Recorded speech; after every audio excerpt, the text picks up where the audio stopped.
Assalamu alaikum wa rahmatullahi wa barakatuh. I would like to start off with a recitation from the Noble Quran for the purposes of barakah and reflection on its beauty, inshallah ta'ala. أعوذ بالله من الشيطان الرجيم بسم الله الرحمن الرحيم لو أنزلنا هذا القرآن على جبل لرأيته خاشعا متصدعا من خشية الله وتلك الأمثال نضربها للناس لعلهم يتفكرون هو الله الذي لا إله إلا هو عالم الغيب والشهادة هو الرحمن الرحيم هو الله الذي لا إله إلا هو الملك القدوس السلام المؤمن المهيمن العزيز الجبار المتكبر سبحان الله عما يشركون هو الله الخالق البارئ المصور له الأسماء الحسنى يسبح له ما في السماوات والأرض وهو العزيز الحكيم الحمد لله رب العالمين وأصلي وأسلم على أشرف الأنبياء والمرسلين نبينا وحبيبنا وقرة أعيننا محمد بن عبد الله عليه وعلى آله وأصحابه أفضل الصلاة وأتم التسليم أما بعد. We begin by praising Allah subhanahu wa ta'ala, who is no doubt our creator, sustainer, nourisher, protector and curer. We ask him subhanahu wa ta'ala to shower his choicest of blessings and salutations upon our beloved Prophet Muhammad sallallahu alayhi wa alihi wa sallam, his family members, his companions and all those who tread upon his path with utmost sincerity until the day of Qiyamah. Alhamdulillah, today inshallah ta'ala we are going to be talking about the story of a mighty prophet, a very great prophet, and he's none other than Ibrahim alayhi salatu wasalam. But before we go into his story, I would like to mention a few points, starting off with the fact that the Quran is not a storybook. The Quran is not a storybook, but rather it is a book of signs and ayat for those who reflect and ponder, ulul albab, for the ones of intellect, as we will discuss inshallah ta'ala. But in the Quran, Allah subhanahu wa ta'ala, He talks about the nations of the past. Allah subhanahu wa ta'ala mentions the nations of the past. And Allah subhanahu wa ta'ala also talks about the prophets of the past, their stories. All of the prophets, not all of them, most of them, the prominent ones. And in regard to the prophets themselves, Imam Ahmad, rahimahullah, he makes mention of a narration in his Musnad. Abu Dharr radiallahu anh once went to Rasulullah sallallahu alayhi wa sallam and asked him, Ya Rasulullah, the narration goes along the lines of these words. He asks him, Ya Rasulullah, was Adam alayhi salatu wasalam a prophet? Rasulullah sallallahu alayhi wa sallam, he replied, yes, he was a prophet. And then he asked Rasulullah sallallahu alayhi wa sallam, what was the total number of prophets, the total number of prophets? Rasulullah sallallahu alayhi wa sallam then went on to say, in that particular narration, they were 124,000 of them, and they were a large number. But now, in regard to the specific number of prophets, there is a difference of opinion amidst the scholars, because there are other narrations with different numbers. So because of this, the scholars have come to a conclusion that there were a large number of prophets, in total, large number of prophets. And that is, in the sense when you say prophets, they're Anbiya. There's a slight difference between Anbiya and Rusul. I think most of you might be aware. A Nabi is a prophet. You can translate a Nabi as a prophet. The plural is Al-Anbiya. Whilst Rasul is a messenger, plural of it is Rusul. The difference between the two is, as some scholars say, a Nabi is a prophet of Allah subhanahu wa ta'ala who is not given a new legislation from Allah subhanahu wa ta'ala.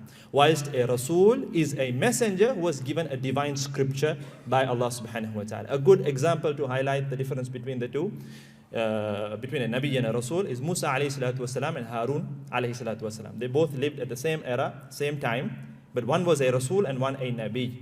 Who was the Rasul? Musa alayhi salatu wasalam. He was given the Torah by Allah subhanahu wa ta'ala. So he was a Rasul. Nabi Harun alayhi salatu wasalam. He wasn't given a new legislation. He was not given a new revelation from Allah subhanahu wa ta'ala. He was basically following up the revelation of Musa alayhi salatu wasalam. I hope it's clear. Now, as for the prophets mentioned in the Noble Quran, there are 25 in total, the ones mentioned in the Noble Quran. But all of their stories are not in great detail. Some of their stories are, yes, in detail. Some stories are in a very concise manner. Some of them, Allah subhanahu wa ta'ala talks about their birth, before their birth, about their family members. Allah mentions their, for example, you talk about Musa alayhi salatu wasalam. He is the most widely spoken prophet in the Noble Quran. Allah subhanahu wa ta'ala mentions his sister, his mother, all of them. He mentions all of them in regard to his story. But then again, we also have prophets, like for example, Ilyasin, Dhul Kifl. We have very little information about them because Allah subhanahu wa ta'ala, He did not mention their stories. So we have very little information about them. Now what is the purpose behind Allah subhanahu wa ta'ala mentioning these stories? What is the purpose? He himself states in the Noble Quran, لَقَدْ كَانَ فِي قَصَصِهِمْ عِبْرَةٌ لِأُولِي الْأَلْبَابِ. That in their stories there is ibrah. There is ibrah, a lesson. There are lessons for those who have intellect. ما كان حديثا يفترى ولكن تصديق الذي بين يديه وتفصيل كل شيء وهدى ورحمة لقوم يؤمنون. Never was the Quran a narration invented. It was not forged. It's not a fabrication. Rasulullah sallallahu alayhi wa alihi wa sallam, what does Allah subhanahu wa ta'ala say about him? وَمَا يَنْطِقُ عَنِ الْهَوَى. He does not speak out of his own desires. إِنْ هُوَ إِلَّا وَحْيٌ يُوحَى. What he speaks is divine revelation from Allah subhanahu wa ta'ala. And there is an obvious reason behind why Allah subhanahu wa ta'ala chose Rasulullah sallallahu alayhi wa alihi wa sallam to be an unlettered individual. What happened when Jibreel alayhi salatu wasalam came down and the first verses of the Quran, Iqra, read. What did Rasulullah sallallahu alayhi wa sallam say? Ma ana biqari. I cannot read. There's an obvious reason as to why Allah subhanahu wa ta'ala decreed that he should be an unlettered individual, so that later on people should not come about and say that he, Muhammad sallallahu alayhi wa sallam, invented the Quran, or he heard it from someone and perhaps he's coming and conveying it to us. He was an unlettered prophet. But remember this, he may have been unlettered, but he was the most educated individual, Muhammad sallallahu alayhi wa sallam. So inshallah ta'ala, today we're going to spend the evening talking about a mighty prophet from the galaxy of prophets, like I just mentioned, and he is none other than Ibrahim alayhi salatu wasalam. He was a paradigm of righteousness, Ibrahim alayhi salatu wasalam. And there are numerous lessons to be derived from his life. But before I go further, there's just a disclaimer that I would like to put forward.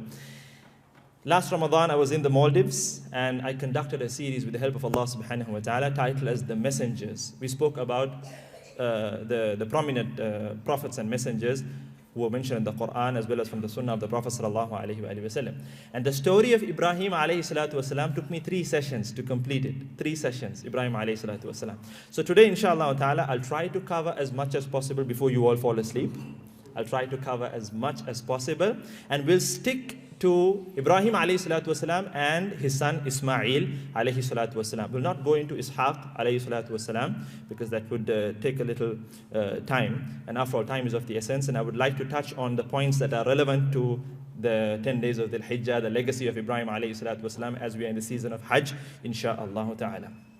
Okay, so now the story of Ibrahim alayhi salatu wasalam, it begins with a conversation between him and his father. He was a young man at that time, Ibrahim alayhi salatu wasalam. And his father was an important person amidst his nation.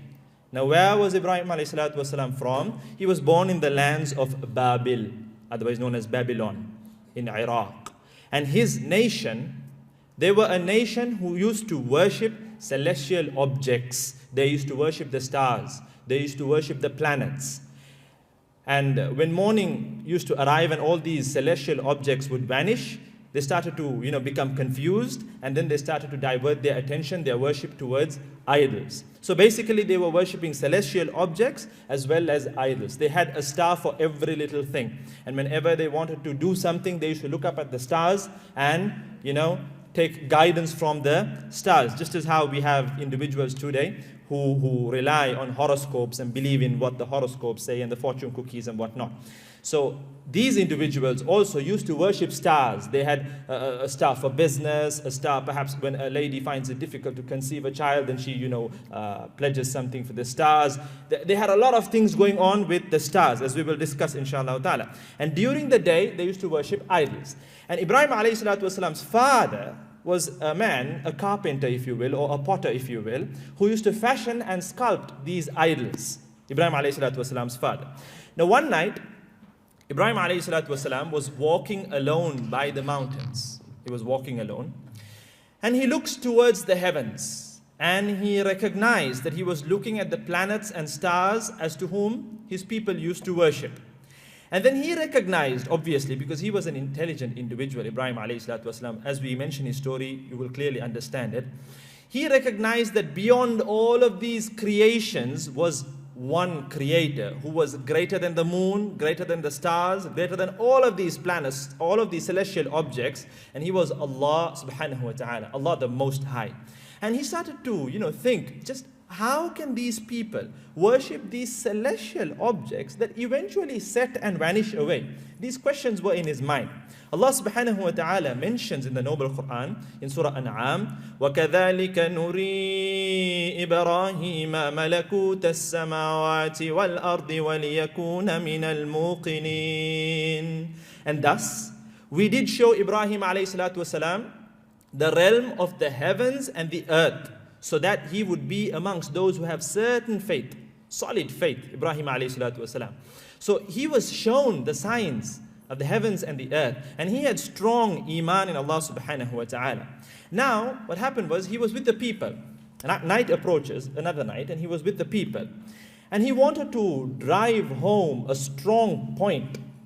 So Allah subhanahu wa ta'ala now mentions this particular incident in the noble Quran after stating that he showed Ibrahim alayhi salatu wasalam the signs of the heavens and the earth. Because at times people have this misconception. They go through this particular passage in the noble Quran and they think that Ibrahim alayhi salatu wasalam was confused. And Ibrahim alayhi salatu wasalam was perhaps thinking that the stars are my gods, and the moon is my God, and the sun is my God, and only after all of that he turned to Allah subhanahu wa ta'ala. Nay, he was an extremely intelligent individual, and he had firm tawheed. Like I mentioned, he was a paradigm of righteousness. And in terms of lessons, if you talk about courage, you can quote the story of Ibrahim alayhi salatu wasalam. You talk about tawheed, you can quote the story of Ibrahim alayhi salatu wasalam. You talk about tawakkul, relying on Allah subhanahu wa ta'ala, you can quote the story of Ibrahim alayhi salatu wasalam.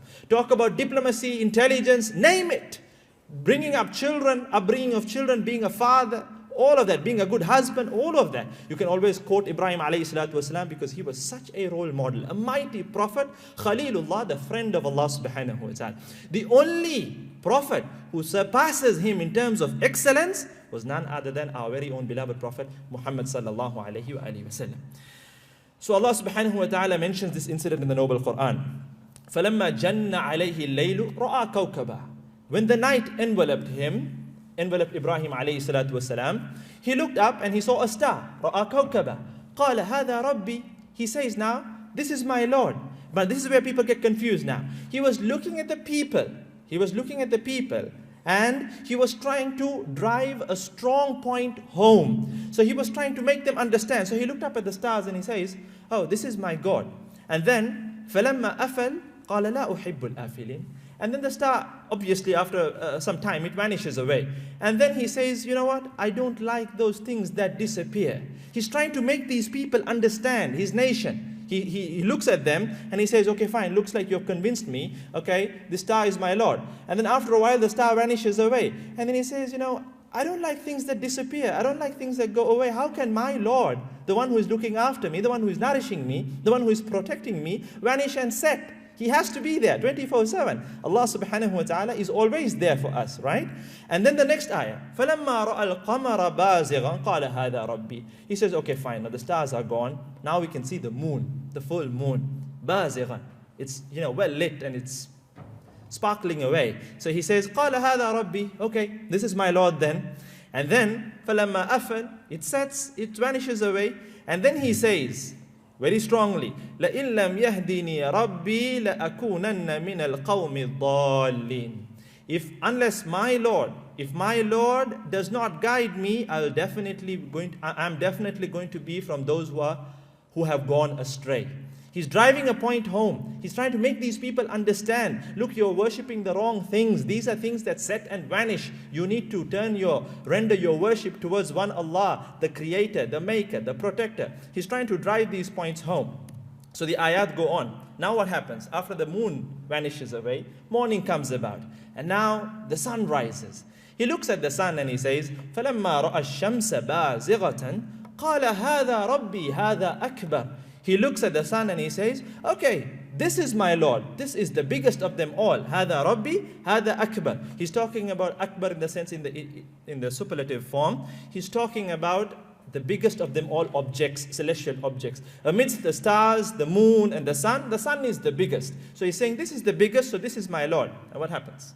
Obviously the sun sets as well. فَلَمَّا أَفَلَتْ قَالَ يَا قَوْمِ. Now look at what he's saying. This is the crucial point. He's addressing the people. Ya qawm, inni bari'um mimma tushrikun. O my people, I am free from that which you associate with Allah subhanahu wa ta'ala. So from this we understand that he was with his people. He was with his people. He was not all alone contemplating in a cave and in a confused state, thinking that the stars, should I worship the stars or should I worship the moon? Should I worship the sun? Nay, he was a monotheist. He had firm tawheed in Allah subhanahu wa ta'ala. But this was a methodology. He was trying to make these people see light. He was trying to make these people understand. And then he firmly states, إِنِّي وَجَّهْتُ وَجْهِيَ لِلَّذِي فَطَرَ السَّمَاوَاتِ وَالْأَرْضِ حَنِيفًا وَمَا أَنَا مِنَ الْمُشْرِكِينَ. He says, indeed, I have turned my face towards the one who created the heavens and the earth, inclining towards truth, and I am not of those who associate partners unto Allah subhanahu wa ta'ala. So his people, the nation, they were with him. وَحَاجَّهُ قَوْمُ. They started to argue with him, and they started to rebuke and refute him. And he very confidently says, أَتُحَاجُّونِي فِي اللَّهِ وَقَدْ هَدَانِ. Do you argue with me concerning Allah subhanahu wa ta'ala whilst Allah has guided me? He asks the people. And he says, وَلَا أَخَافُ مَا تُشْرِكُونَ بِهِ إِلَّا أَن يَشَاءَ رَبِّي شَيْئًا. And I fear not what you associate with Allah subhanahu wa ta'ala, and I will not be harmed unless Allah subhanahu wa ta'ala should will so. If Allah subhanahu wa ta'ala wills that I should be harmed, yes, then obviously I'm going to be harmed. Because at the end of the day, my dear brothers and sisters in Islam, everything happens according to the will of Allah subhanahu wa ta'ala. Everything. Not a leaf moves except by the will and permission of Allah subhanahu wa ta'ala. And all of what is taking place according to the will of Allah subhanahu wa ta'ala. And this was decreed by Allah how many years before? 50,000 years before the creation of the heavens and the earth. This is part of our aqidah. This is part of our belief system. How many articles of faith? Let's see if everybody's awake.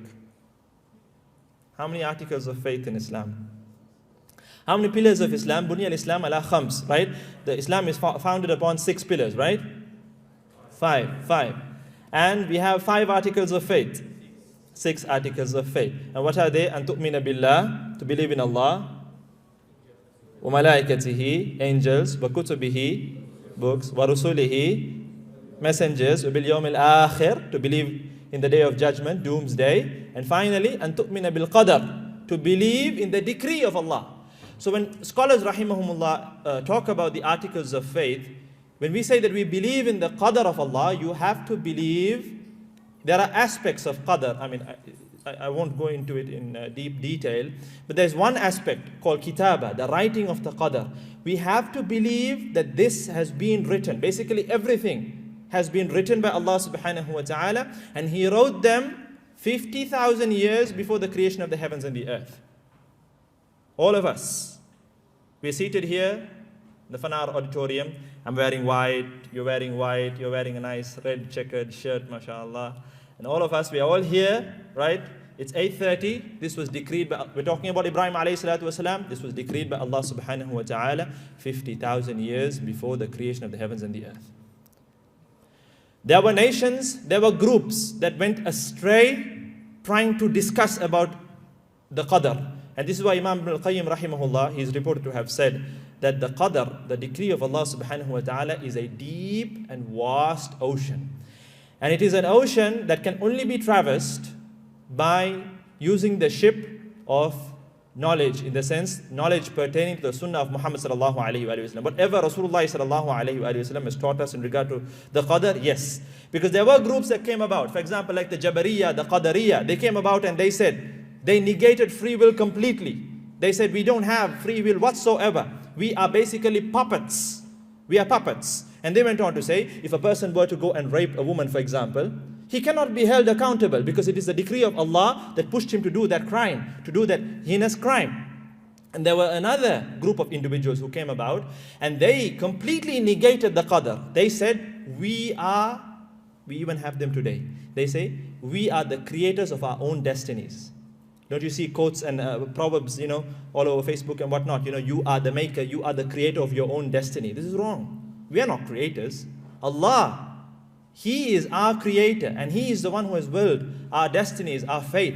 But we do have a free will. We do have the choice to make, the will to make certain choices.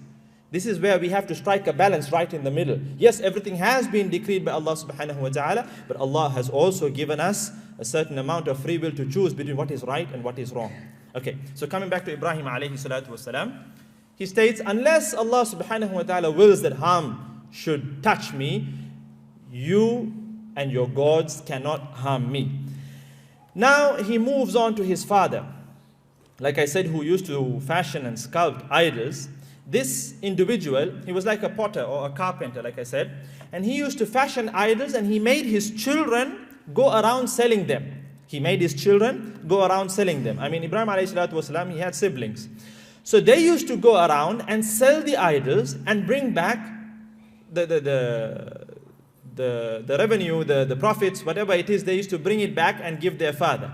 Now Ibrahim alayhi salatu wasalam was also entrusted to go and sell idols. And you know what he used to do? He used to take the idols, go to the marketplace, and he would say, who wants to buy idols that won't harm you or benefit you? Or he used to say, who wants to buy idols that only harm you and not benefit you? This is how he used to market the idols. So nobody would buy from him. And eventually he never ended up selling any of the idols, and every single day his father used to beat him up. Why aren't you selling the idols? Why aren't you selling the idols? So he used this as an opportunity to try and invite his father towards the truth.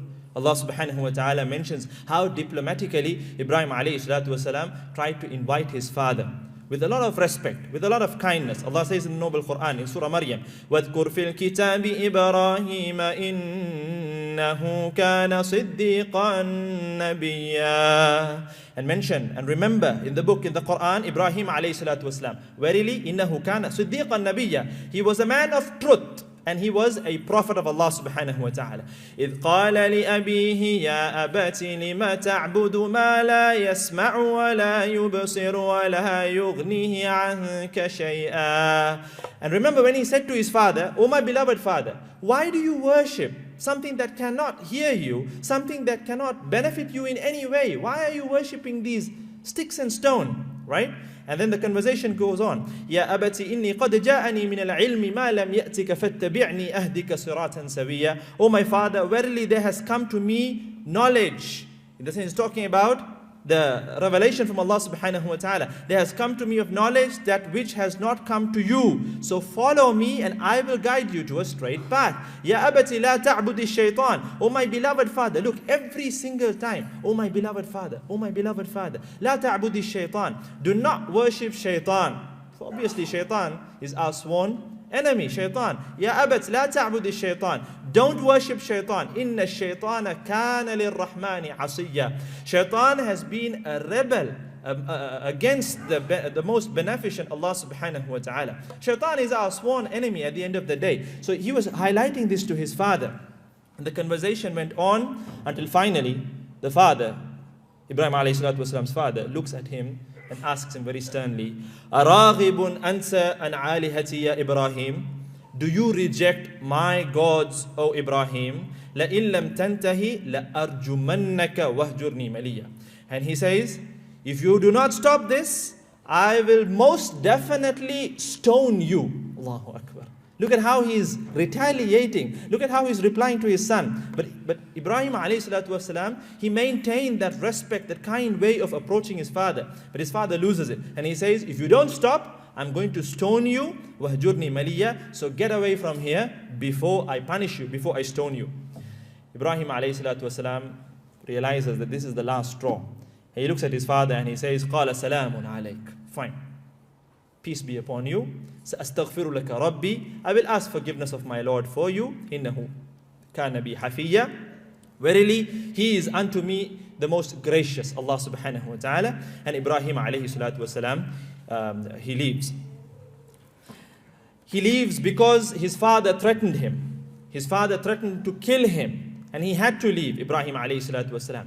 He leaves, but he goes to the people now, once again. And he tries to call them. He tries to reason with them, but that too does not work. He calls them and he asks them, why are you worshipping these things that do not benefit you, that cannot hear, that cannot do anything? Why are you worshipping these things? They say, قَالُوا بَلْ وَجَدْنَا آبَاءَنَا كَذَلِكَ يَفْعَلُونَ. They say, well, we found our forefathers doing it. We found our forefathers worshipping these idols. So that's why we're worshipping it. And he was so shocked. He was amazed by their reply. He said, "Antum wa aba'ukum al-aqdamun." You and your ancient fathers, this is what you are worshipping at the end of the day. فَإِنَّهُمْ عَدُوٌّ لِي إِلَّا رَبَّ الْعَالَمِينَ. Verily, they are enemies to me. They are enemies to me, except for the Lord of the worlds, Allah subhanahu wa ta'ala. So whilst he was saying this, he became so frustrated that these people could not see the light of the truth. He started to say to himself, and the scholars of tafsir mentioned this, he said to himself, وَتَاللَّهِ لَأَكِيدَنَّ أَصْنَامَكُمْ بَعْدَ أَن تُوَلُّوا مُدْبِرِينَ. He said, by Allah, he promises, by Allah, I shall plot a plan to destroy your idols after you have gone away and turned your backs. Now he actually mumbled this to himself, but somebody heard it. Someone heard it, but they dismissed it. Whoever heard it dismissed it and didn't think much of it. And after some time, now what happens is the night of a huge festival of theirs comes about. They have these pagan festivals where they cook all kinds of food, all kinds of, delicacies and whatnot. They go and offer it to their lords, to their idols, to their gods, and they leave the food there, hoping that their idols will consume from that food. And they would go to the outskirts of the city and indulge in all kinds of immoralities, all kinds of indecencies. This used to be their festival. So this festival came about, and Ibrahim alayhi salatu wasalam, he knew that this was the opportunity for him. This was the opportunity. So the people, they prepared all of the food and whatnot, they placed it in front of their idols, and they went to Ibrahim alayhi salatu wasalam to invite him to come and, partake in their food and festivals and their festivities and all of that. They go to Ibrahim alayhi salatu wasalam and they tell him, why don't you join us, Ibrahim?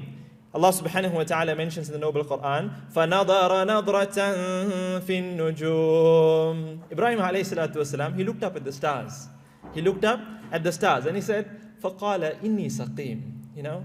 He looked at the stars because this is something that they used to do. I said at the beginning, what was their practice? Whenever they wanted to set out on a journey or perhaps confirm a business deal or something like that, they would always look up at the stars and predict their future based on the movement of the stars and all of that. So Ibrahim alayhi salatu wasalam, he did the same thing to deceive them. He looked up at the stars and he said, you know what, I think I'm going to fall sick.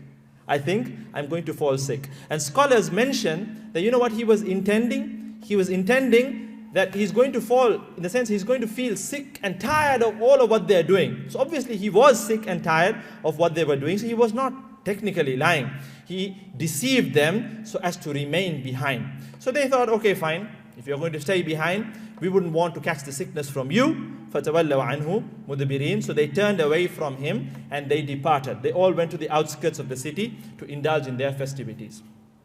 Ibrahim alayhi salatu wasalam, being a young man at that point, he فَرَاغَ إِلَىٰ آلِهَتِهِمْ فَقَالَ أَلَا تَأْكُلُونَ. He makes his way towards their idols, where they had kept all of their idols. He goes up to the idols and he says, he looks at the idols, أَلَا تَأْكُلُونَ. There's so much of food over here. All this food has been placed for you. Why don't you eat? He looks at the idols. Why don't you eat?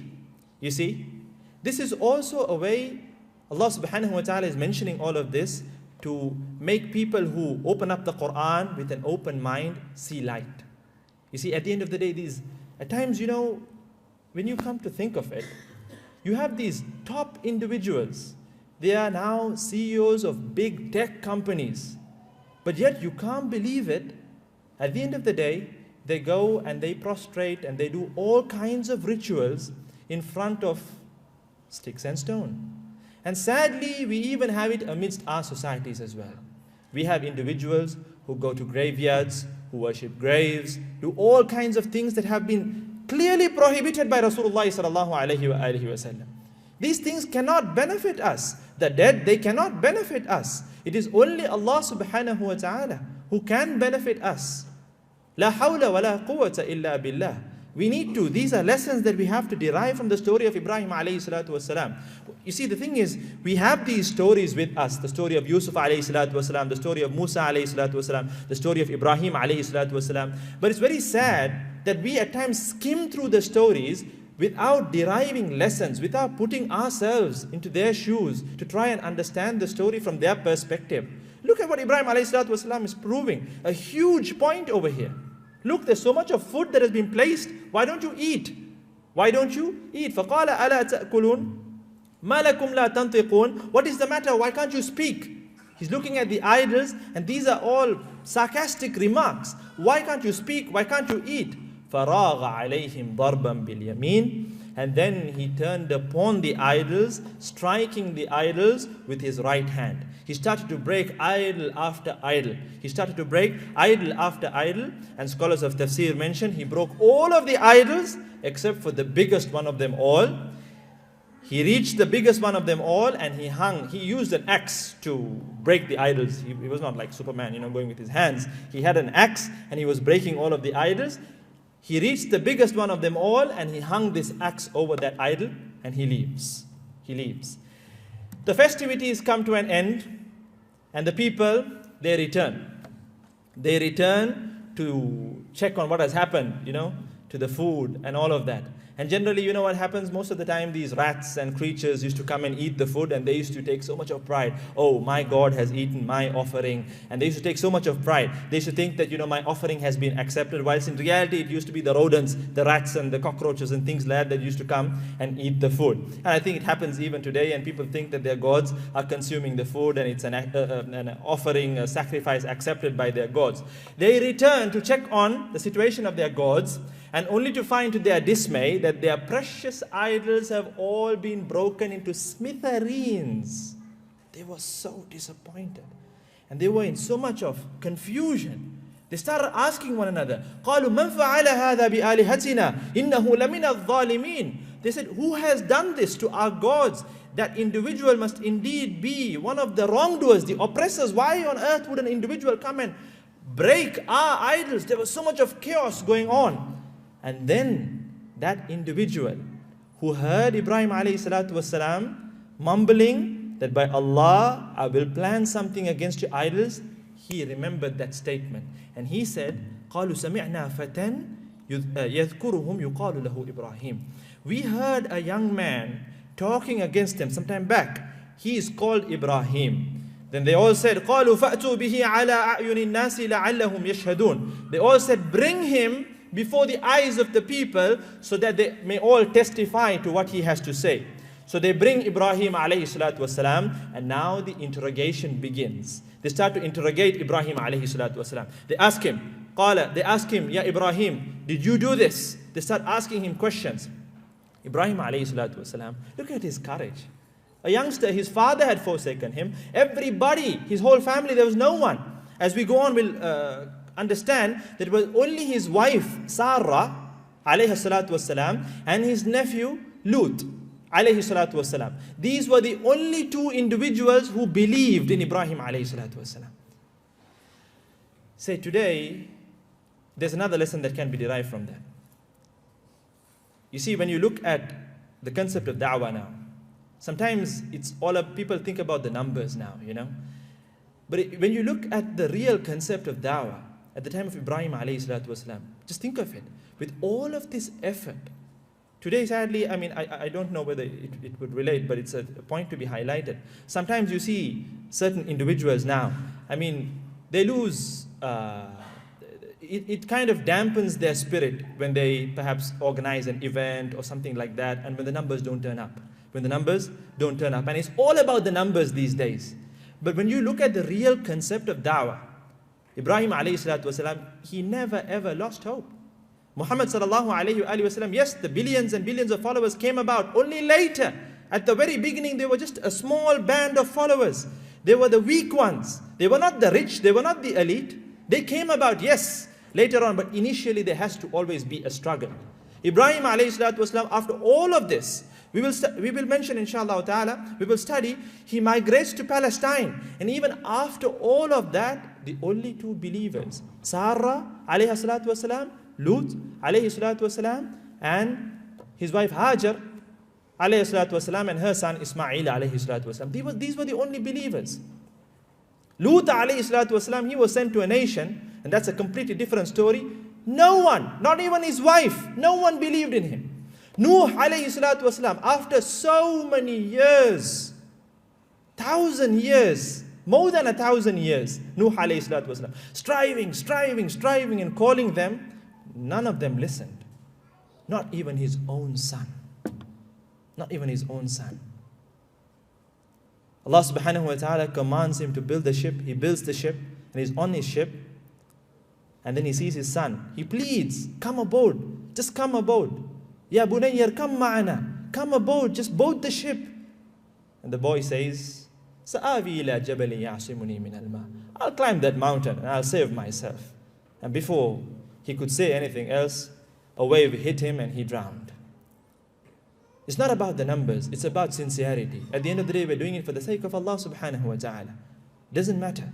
We're doing it, we're calling for the sake of Allah subhanahu wa ta'ala. So this is another lesson that can be highlighted from the story of Ibrahim alayhi salatu wasalam. Nevertheless, coming back, the interrogation continues. And they ask Ibrahim alayhi salatu wasalam, Ibrahim, we know you to be a truthful individual. So tell us, who did this? Ibrahim alayhi salatu wasalam, he says, and Allah subhanahu wa ta'ala mentions in the noble Quran, قَالَ بَلْ فَعَلَهُ كَبِيرُهُمْ هَذَا. The big guy, he did it.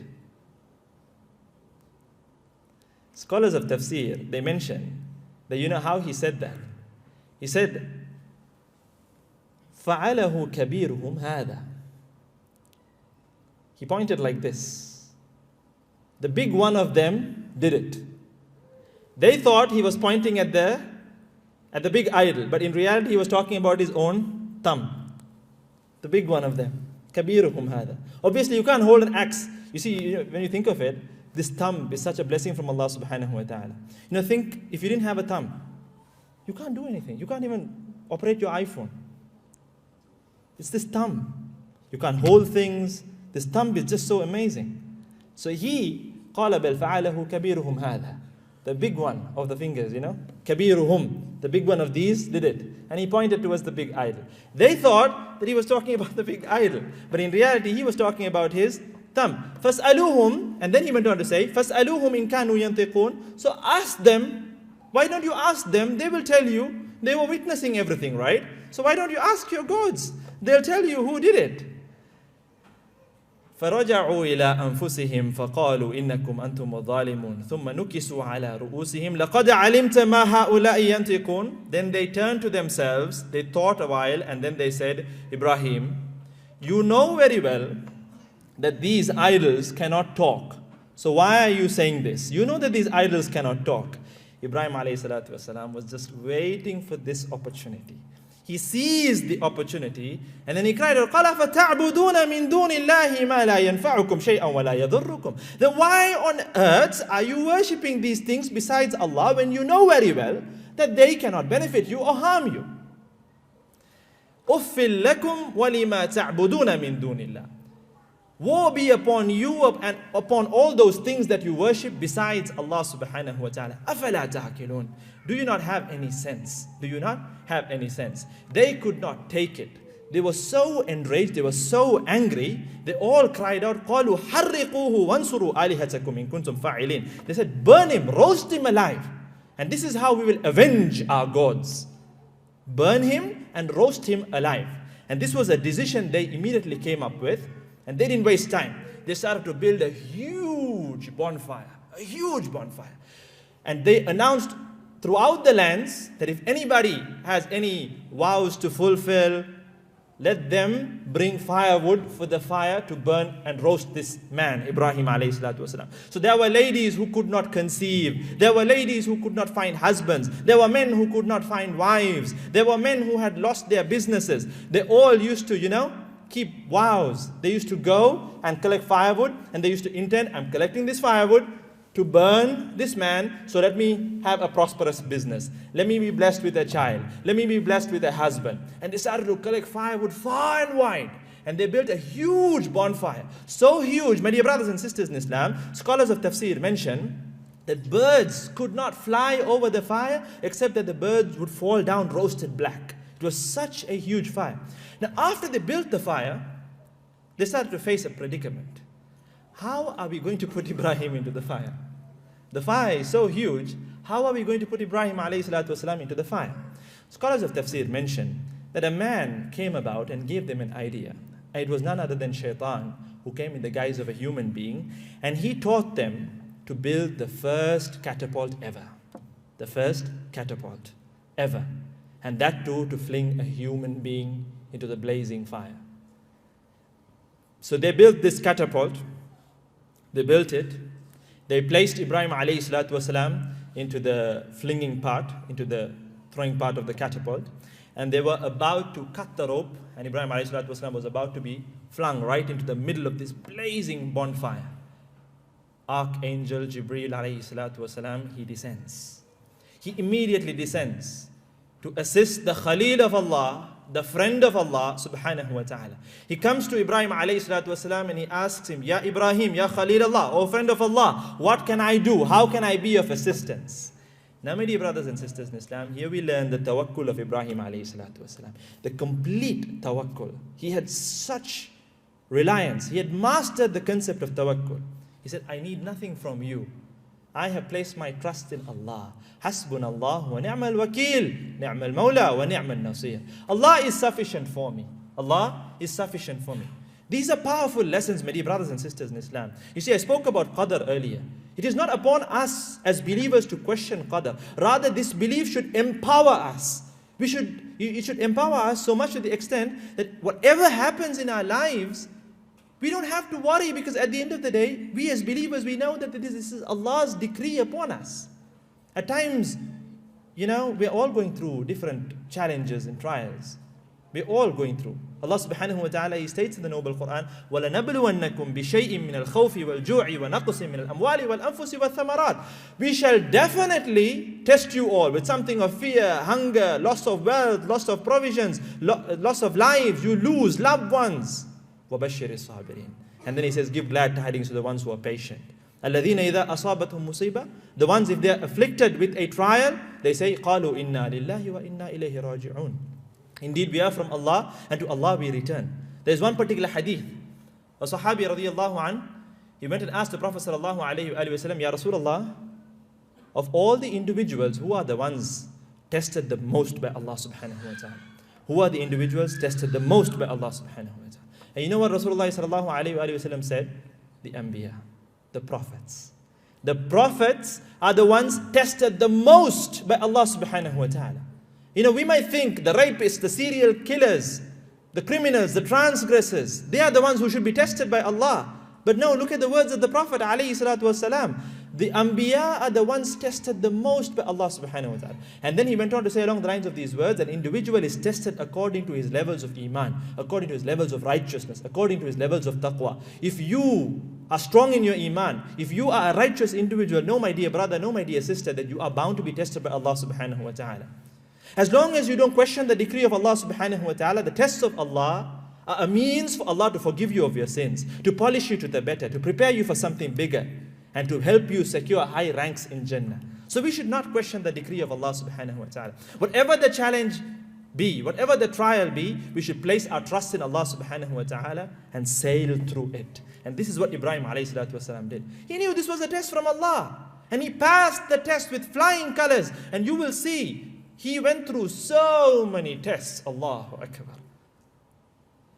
None of us in the crowd can ever say that, you know what, my life has been more tougher than Ibrahim alayhi salatu wasalam. Have you ever been thrown into a blazing bonfire, my dear brother? Have you ever been asked to sacrifice your eldest son? Commanded to sacrifice your eldest son? Can any one of us say that we have gone through trials more than the prophets? Were you ever thrown into the bottom of an abandoned well whilst you were a youngster by your own siblings? Were you sold as a slave in the marketplace?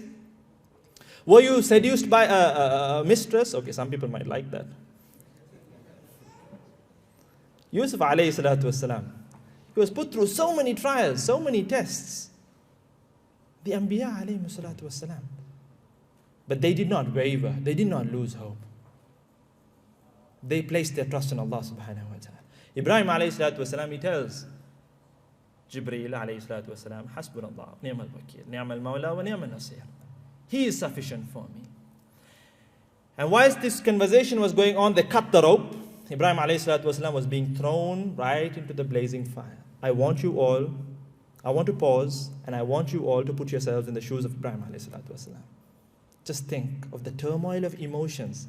After all, he's a human being at the end of the day. Just think. Put yourselves in his shoes. Think, imagine that you're being thrown into the middle of a huge blazing fire. But he was calm. And then Allah subhanahu wa ta'ala, will he let any harm come upon his beloved friend? He immediately commands the fire. قُلْنَا يَا نَارُ كُونِي بَرْدًا وَسَلَامًا عَلَىٰ إِبْرَاهِيمَ. O fire, قُلْنَا يَا نَارُ كُونِي بَرْدًا وَسَلَامًا عَلَىٰ إِبْرَاهِيمَ. Be a place of coolness and safety for Ibrahim alayhi salatu wasalam. No sooner Allah Azza wa Jal, after all, He is the creator of that fire, no sooner He commanded it. What are the properties of fire? The properties of fire are to burn and destroy. But that fire immediately changed its properties. And Ibrahim alayhi salatu wasalam was safe and sound in the middle of a blazing fire.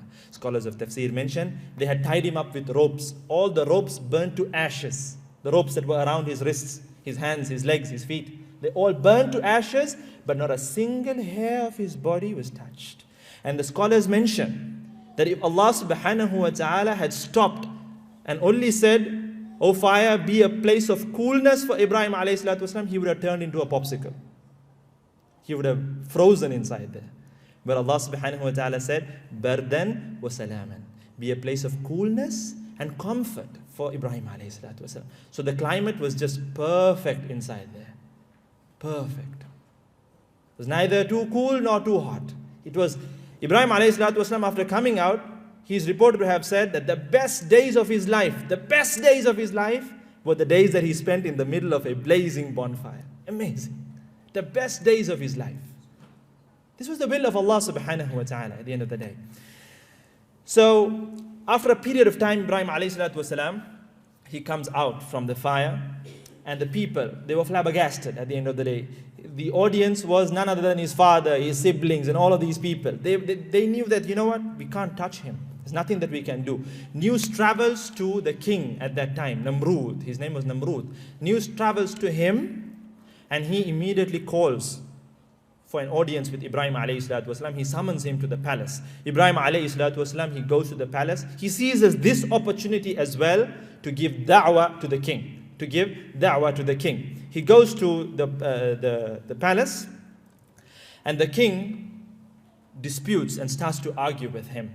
Allah mentions it in Surah Al-Baqarah. أَلَمْ تَرَ إِلَى الَّذِي حَاجَّ إِبْرَاهِيمَ فِي رَبِّهِ أَنْ آتَاهُ اللَّهُ الْمُلْكَ إِذْ قَالَ إِبْرَاهِيمُ رَبِّيَ الَّذِي يُحْيِي وَيُمِيتُ قَالَ أَنَا أُحْيِي وَأُمِيتُ أَلَمْ تَرَ إِلَى الَّذِي حَاجَّ إِبْرَاهِيمَ Did you not see the person who started to argue with Ibrahim alayhi salatu wasalam in regard to his Lord? Because of the fact that he was given kingdom, because he had authority, because he had power, he started to argue with Ibrahim alayhi salatu wasalam. And when Ibrahim alayhi salatu wasalam said that my Lord is the one who gives life and death, he was so arrogant, he was so stubborn that he called for two prisoners of his. He executed one and he spared the other one, and he told Ibrahim alayhi salatu wasalam, look, I too give life and death. Here I am, I executed one of my prisoners, and the other one I spared him. I gave life and death. Ibrahim alayhi salatu wasalam, being the intelligent individual he was, he said, قال إبراهيم فإن الله يأتي بالشمس من المشرق فأتي بها من المغرب. My Allah, He makes the sun rise from the east. If you are so powerful, why don't you make it rise from the west? فَبُهِتَ الَّذِي كَفَرَ. The ones who reject, they were flabbergasted. They had no words, nothing to say. Nothing to say. How on earth can He make the sun rise from the west? How can He change the orbit of the solar system? Impossible. A weakling, a human being. So he kept quiet. فَبُهِتَ الَّذِي كَفَرَ وَاللَّهُ لَا يَهْدِي الْقَوْمَ الظَّالِمِينَ. And Allah does not guide a people who are ظالمون, who are wrongdoers, who are oppressors.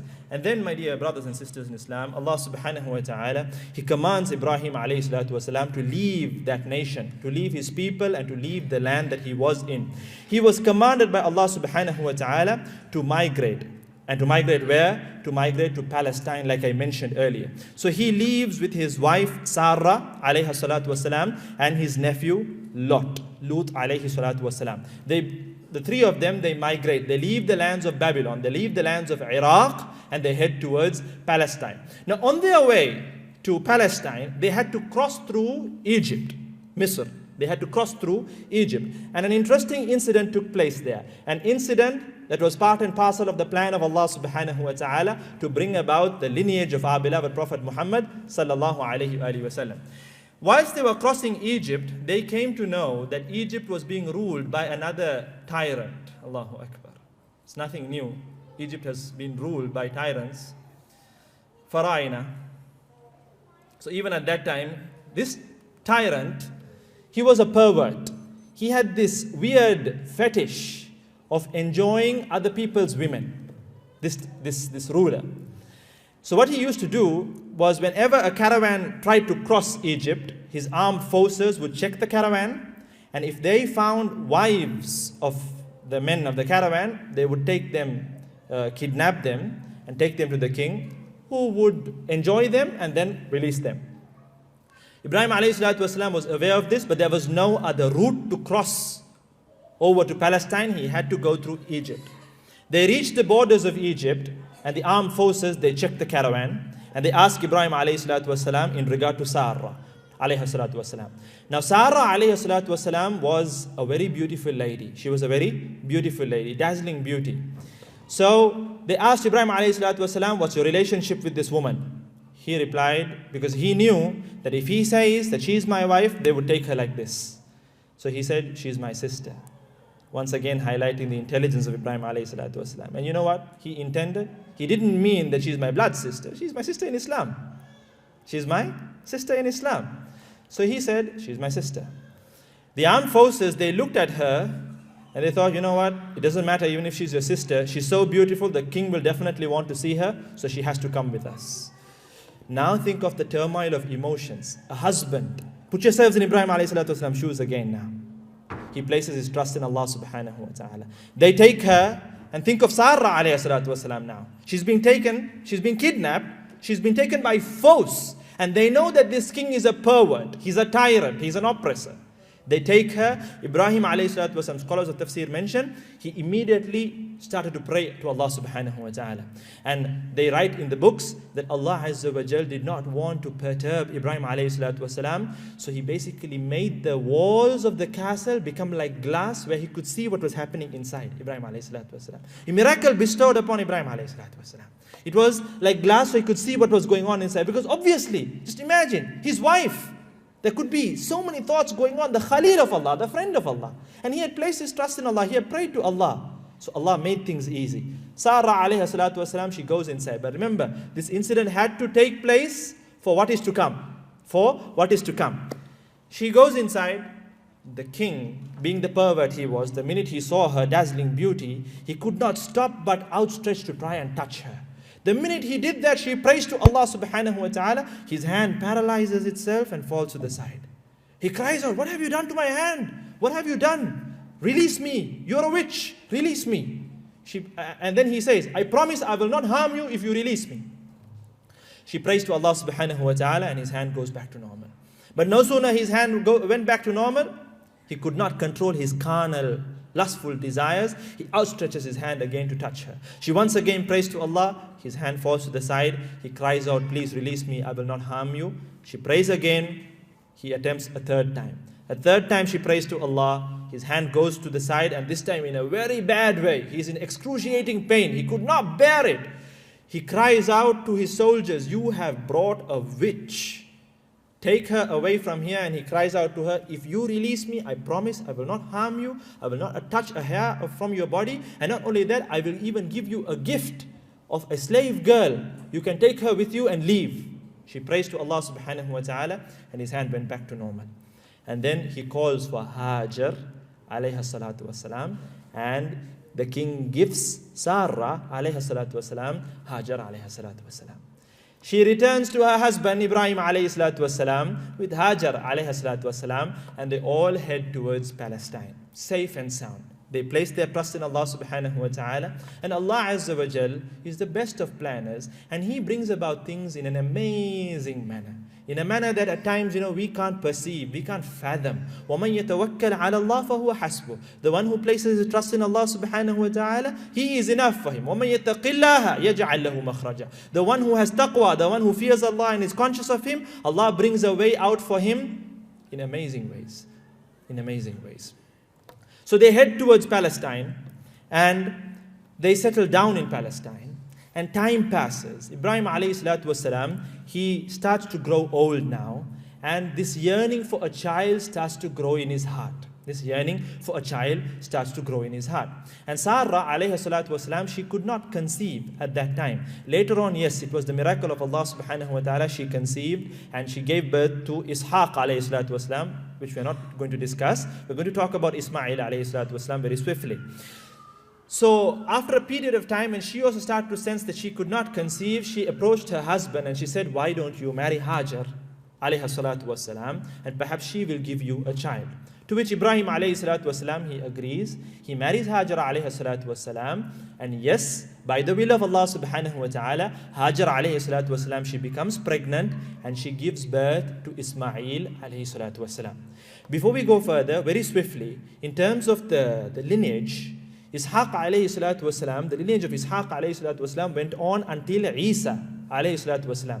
They basically, the Banu Israel, they come through Ishaq alayhi salatu wasalam, Musa, Isa alayhi salatu wasalam. And with Isa alayhi salatu wasalam, what happened to Isa alayhi salatu wasalam? Allah subhanahu wa ta'ala, He took him up.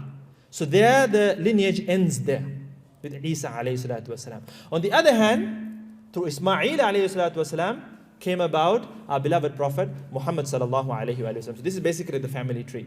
But they were the ones who enjoyed the most amount of prophets, that lineage. Musa alayhi salatu wasalam, Isa alayhi salatu wasalam, all the prophets, they came down through that line. Through this side, after Ismail alayhi salatu wasalam, after a long period of time, it was Muhammad sallallahu alayhi wa sallam. Alright? So now she gives birth to Ismail alayhi salatu wasalam. And at that point, being a human being, Sarah alayhi salatu wasalam, she felt a little bit jealous because she could not conceive. She could not conceive. And when she saw that Hajar Because after all, she was a human being. She could not bear the sight, but she controlled herself. And she told her husband, I think it's better that you keep her away from where we are. And at that point, the command of Allah subhanahu wa ta'ala as well came down that Ibrahim alayhi salatu wasalam was supposed to go and drop his wife and son in the middle of nowhere. Challenge. His wife just gave birth to a son after such a long time, a son that he was yearning for, a little baby. And now Allah subhanahu wa ta'ala commands his Khalil. Remember, this is not just any ordinary individual. The friend of Allah, oh my friend, go and drop your wife and your son in the middle of a desert to become known as modern day Mecca.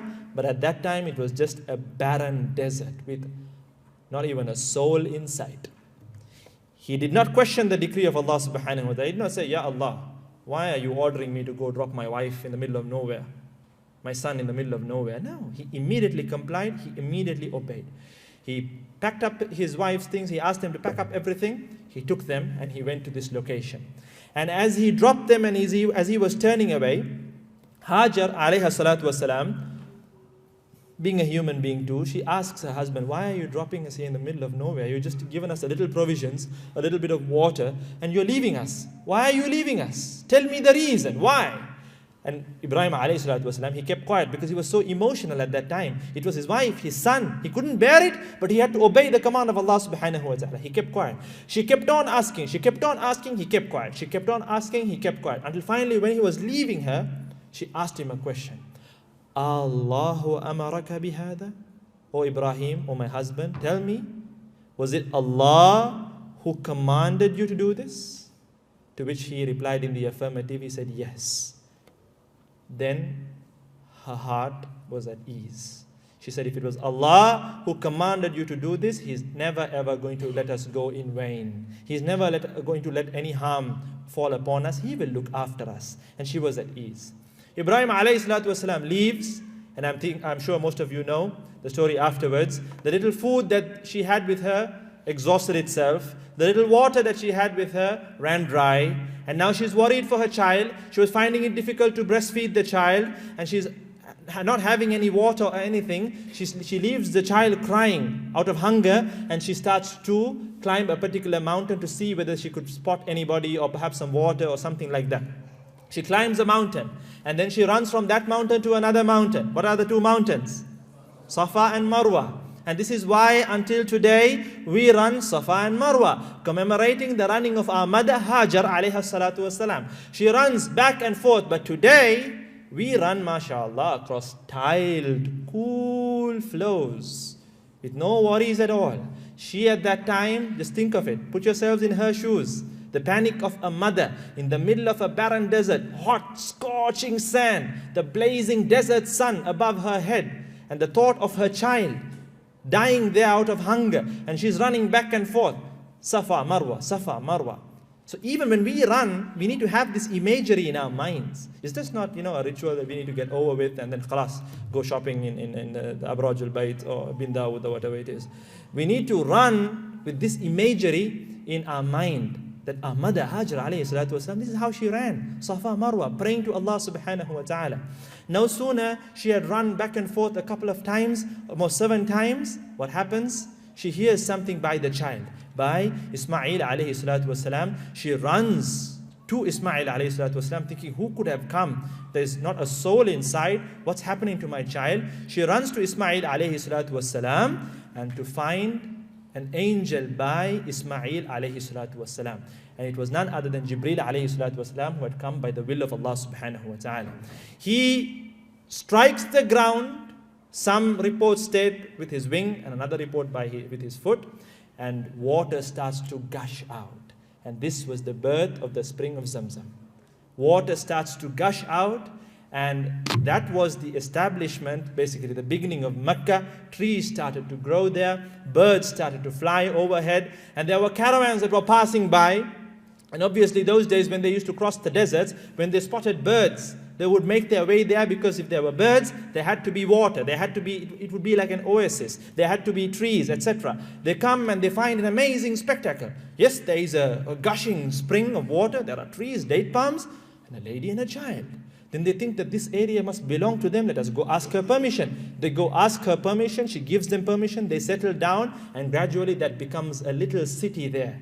A little city there. And Ismail alayhi salatu wasalam, he grows up amidst those Arabs at that time, and that's how he started to pick up the Arabic language as well from them.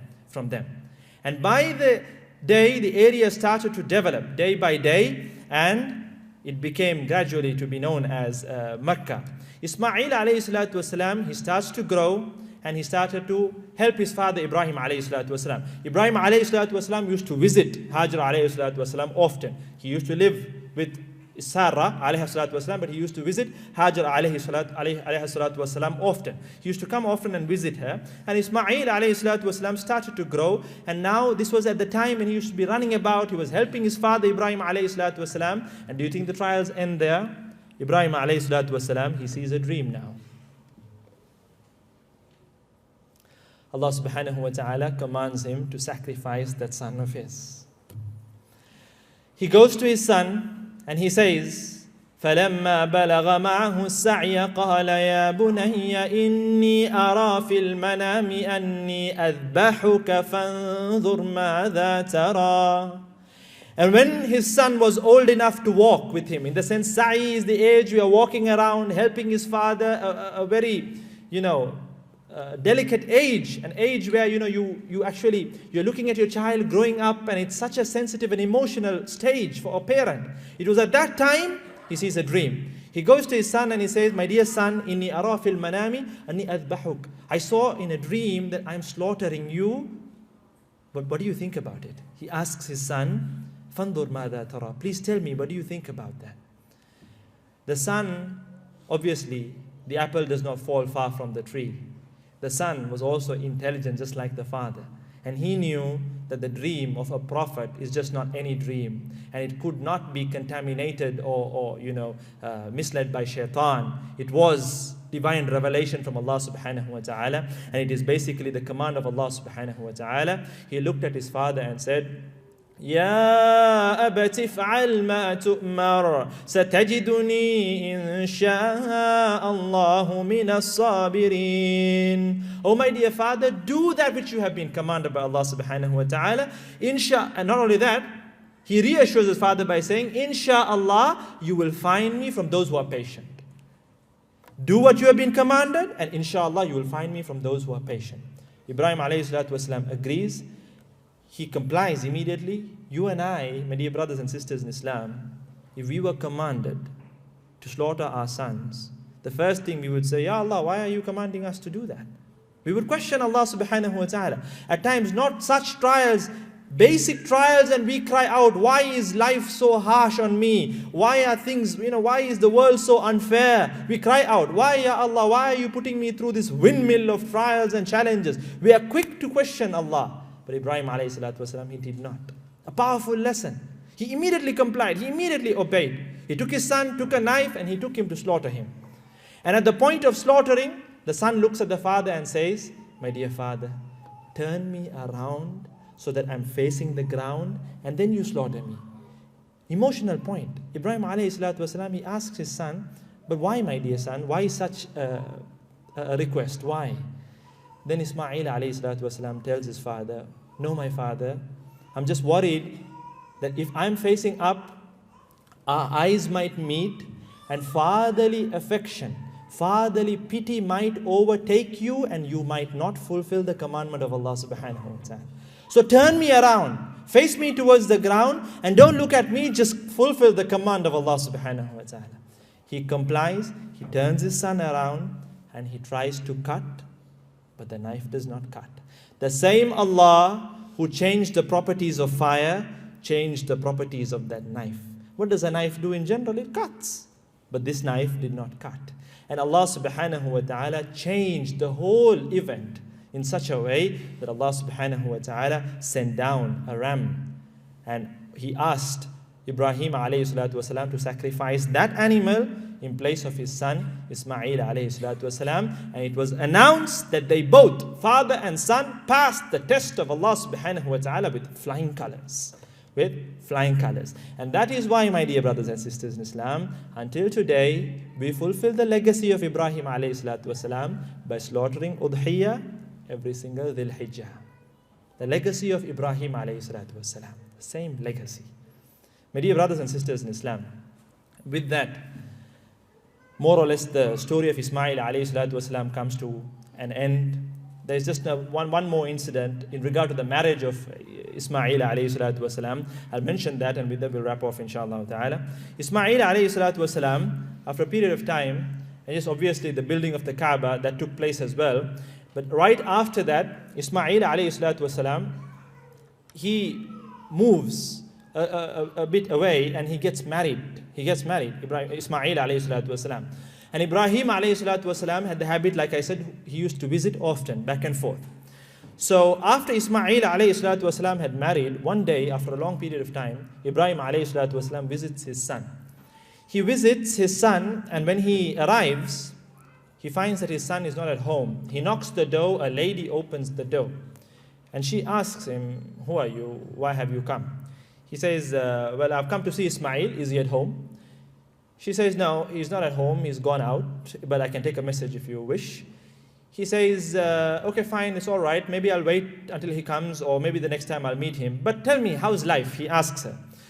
She starts to grumble, she starts to nag, she starts to complain. "Oh, it's bad, he's finding things very difficult. Life with him is difficult. It's always poverty, it's this, it's that." She complains. She wasn't thankful. He listens to everything. Now, she did not know that she was talking to her father-in-law. He listened to all of her stories, and then finally he said, "Can you do me a favor? Please tell Ismail when he comes that I stopped by," an old man, "just tell him that Ibrahim, I stopped by, and I requested him to change his doorstep." It was a father-son code, I'm requesting him to change his doorstep, and he leaves. Ismail alayhi salatu wasalam comes back after work, and he notices something different. And some scholars state that he sensed the smell of his father. He comes and he asks his wife, "Did someone come by and ask for me?" She said, "Yes, there was an old man who came about." "Oh, so did he say anything? Did he leave a message?" "Yes, a very peculiar message. He wanted you to change your doorstep." "Oh, really? Did he?" "Well, if that's the case, then I'm sorry, I have to divorce you." And he immediately divorced her. From this, what do we understand? Obedience to one's father. He immediately divorced her. And then he gets married after some time again. And then Ibrahim alayhi salatu wasalam comes visiting once again. And this time when he came, this time as well, Ismail alayhi salatu wasalam was not at home. He knocks the door, a lady opens the door. This is the new wife now. He asks her, "Where is Ismail?" The usual conversation. And then he asked her as well, "Well, tell me, how is life?" She started praising. And she said, "Well, with the help of Allah, things are not rosy, but still we are making ends meet, and alhamdulillah, the day is going on." And there was a lot of praising Allah, reliance on Allah. These were the words, "Insha'Allah, with the help of Allah," all of that. No nagging, no complaining. She was being very realistic, very optimistic, and talking really well of Ismail alayhi salatu wasalam as well. So after all of that, towards the end of the conversation, he told her, "Well, please inform him that I was passing by, and tell him that I said that the doorstep is well and good, and that he should look after his doorstep." And he left. Ismail alayhi salatu wasalam comes home. He senses his father's presence. He asks her, "Did someone stop by?" She says yes. And he asked her, "Did he leave me a message?" She said, "Yes, he wanted you to look after your doorstep, and he also wanted you to know that your doorstep is well and good." He said, "Alhamdulillah. That means my choice this time is good, and I don't have to worry about it." This was another incident that took place in the life of Ismail alayhi salatu wasalam. As a final note, my dear brothers and sisters in Islam, what's really important to understand from the story of Ibrahim alayhi salatu wasalam is the legacy of Ibrahim alayhi salatu wasalam. And this is something I've been touching on the past couple of days in regard to the legacy that we are going to leave behind. If you don't take anything back home from me, at least take this. When you go home, sit down and ask yourself this question. Ask yourself this question. I'm sure we never think about it. When we talk about legacy, we think of applications, we think of softwares, we think of games, legacy with all this. We never think of the real legacy. Go ask yourselves, what is the legacy I'm going to leave behind? What is the legacy that I'm going to leave behind? Remember, after you pass away, nobody is going to talk about the BMW 5 Series you drove. Nobody is going to talk about the Emporio Armani suits you used to wear. Nobody is going to talk about the Milano shoes that you used to wear. Sisters up there, nobody's going to talk about your Louis Vuitton handbags. Nobody's going to talk about any of that. The only thing that they will remember you for is your legacies. Your legacy. Remember. They're going to talk about your legacy. And it's your legacy that counts. Muhammad sallallahu alayhi wa sallam, the Sahaba ridwanullahi ta'ala alayhim ajma'in, the galaxy of prophets. They all left behind legacies that resonate of goodness throughout the annals of time. 1,400 odd years after Muhammad sallallahu alayhi wa sallam, we still talk about him, obviously, because he was the last prophet. Umar radiallahu anhu, we still talk about him. We talk about his justice. We talk about his truthfulness. We talk about his straightforwardness. Khalid ibn al-Walid, we talk about his courage, we talk about his bravery, we talk about his strategy, we talk about all of that. Abu Bakr radiallahu anhu, we talk about his taqwa, we talk about his righteousness, we talk about his justice, we talk about his rule, his khilafah, etc. So it's all about our legacies. So go home and ask yourself, what is the legacy I'm going to leave behind? It doesn't matter whether you're old, it doesn't matter whether you're young. At the end of the day, we all have to leave this world. That is inevitable. Kullu nafsin dha'iqatul maut. We all have to leave this world. So what is the legacy we are going to leave behind? We need to work towards that legacy. We need to aspire to inspire before we expire. Because we are all going to expire very soon. And we need to work on that legacy. Just look at the legacy of Ibrahim alayhi salatu wasalam. Look at this amazing story full of so many lessons. I mean, I was just given 1 hour, so I had to cram as much as possible. But if time permits, there's so many lessons to expound and elaborate on. And this is just the story of Ibrahim alayhi salatu wasalam. Talk about Musa alayhi salatu wasalam. Talk about Yusuf alayhi salatu wasalam. Talk about the King Sulaiman alayhi salatu wasalam. Talk about Muhammad sallallahu alayhi wa sallam. You would basically need a series for that. But so many lessons to be derived to implement in our lives. So my dear brothers and sisters in Islam, let us not waste time, because time is of the essence, like I said earlier. Time is of the essence. Time is so valuable. Let us use every single second that we have, every single minute that we have, to do as much good as possible to secure a good life in this world as well as the hereafter. With that I conclude. May Allah subhanahu wa ta'ala forgive all of our sins. May He accept our good deeds. Inshallah ta'ala, I'm flying out tomorrow, but it was a really lovely time over here in Qatar with this community here, mashallah. May Allah subhanahu wa ta'ala unite us again and again in the future. I pray that Allah subhanahu wa ta'ala unites us in the gardens of Jannah, just as how He united us here as well as in the masjid. May He unite us in the gardens of Jannah with our beloved Prophet Muhammad sallallahu alayhi wa alihi wa sallam. Ameen wa akhir da'wa alhamdulillahi rabbil alameen. Jazakumullah khair.